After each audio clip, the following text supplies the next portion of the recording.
Hi everyone, welcome to my channel. So in this particular video, we'll discuss about ResNet. So we have already discussed about LeanNet, AlexNet, and VG1916. So next we are going to discuss the advanced CNN architecture. So let's start with that. So it is proposed by Microsoft guys. So it is invented like it is proposed in 2015. So in that particular year, they won first prize in all ImageNet competitions. So let's see one by one. Until now, we have seen if you improve the layers of the CNN architecture, then we are going to get most number of features and better accuracy, right? So yes, for VG19, like first Linet was a little bit lower layers. Then we try to improve or add some more layers in LXNet. Then we try to improve more layers in VG1916.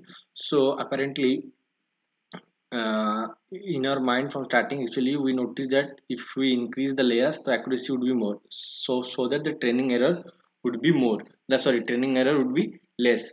But the authors actually tried with various layers, and they come to an conclusion that if they actually increase the number of layers, so basically the training error is more than the uh, scenario architecture contains the lesser layer. So as you can see in the graph, and for test error also same, the highest number of layers actually giving the most test error as compared to lower layers. So actually it is not a overfitting problem, because if it is a overfitting problem, so that should be at least we have better training errors or better training accuracy. But in both in training errors and testing errors, the highest number of layers performs bad. So yes, it is not an overfitting problem, it is actually vanishing gradient and exploding gradient problem. So it is, if we are gonna increase the number of layers, so it is tough or difficult for our optimizer to optimize the model. So it is very much difficult to like produce weight optimization through gradients. So yes, we faced vanishing gradient and exploding gradient for more number of layers. So if you follow my video, then I have already made videos about vanishing gradient and exploding gradient problem, so you guys can check it out. So yes,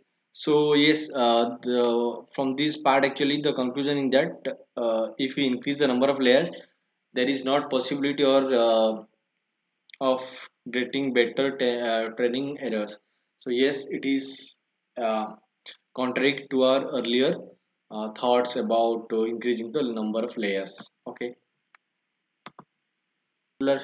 In this particular page you can see we have taken VG19 and 34 layers, like 34 layers, the plain architecture. So let's not discuss about this right now.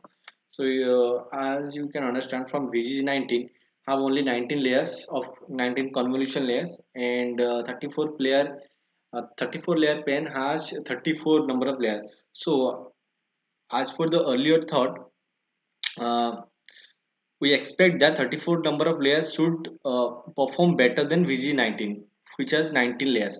But it is not the case. The performance here is pretty worse. So here performance is decreased compared to VG19.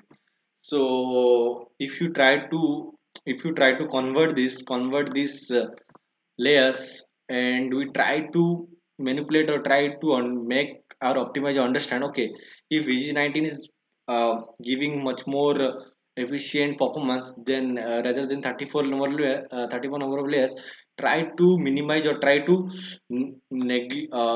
negotiate or try to negligible this many layers. So here actually this particular layer we need to nullify. Optimizer try to nullify these many layers to convert to VG19. It tries to nullify this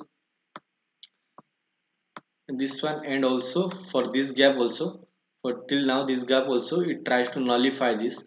Optimizer try to nullify this to convert to VG19 to get as much efficient or as much good performance like VG19. But in that particular case, the optimizer cannot do that. And if this layers become zero, actually the performance was like earlier. It is not performing well like VG19. So author try to do one thing. Author try to direct provide this input like this output directly to this particular layer, and also this is called as skip connection actually. So this layer, so they try to do that to skip the connection, so that the the output would be going to this particular layer, and this particular function like whatever output we are getting from this, it could be f, you can mention it this, you can mention this as fx, and this fx they try to convert it as zero. So whatever function or whatever output these many layers was giving, so they tries to provide it as zero, and they directly perform whatever input coming to this particular layer directly provide to the end of this layer.